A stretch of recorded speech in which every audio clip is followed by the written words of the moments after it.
Hello అండి, ఇదిగో 6 గంటలు నానబెట్టాను. ఇదో పెసరపప్పు కప్పు, మినప్పప్పు ఒక కప్పు, 6 గంటలు నానబెట్టుకోవాలి.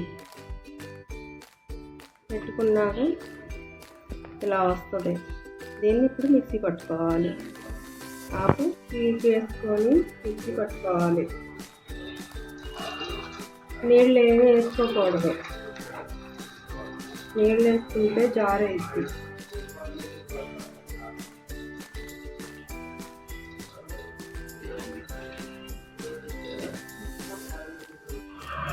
ఇదిగోండి ఇలా వచ్చింది. మరీ మెత్తగా పట్టుకోకూడదు, బరగ్గా పట్టుకోవాలి.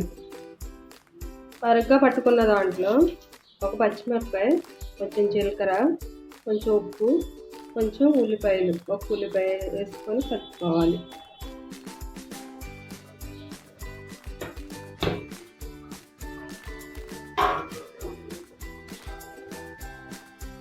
ఇలా కలుపుకొని 10 నిమిషాలు పక్కన పెట్టుకొని గారెల్లా వేసుకోవటమే. నూనె కాగింది.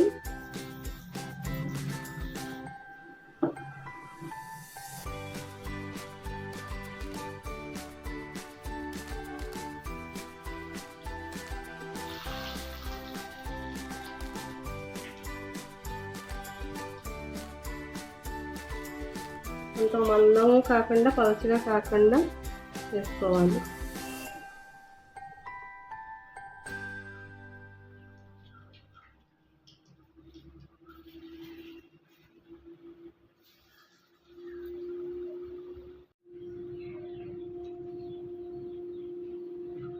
ఇలా వచ్చే ఎర్రగా కాల్చుకోవాలి.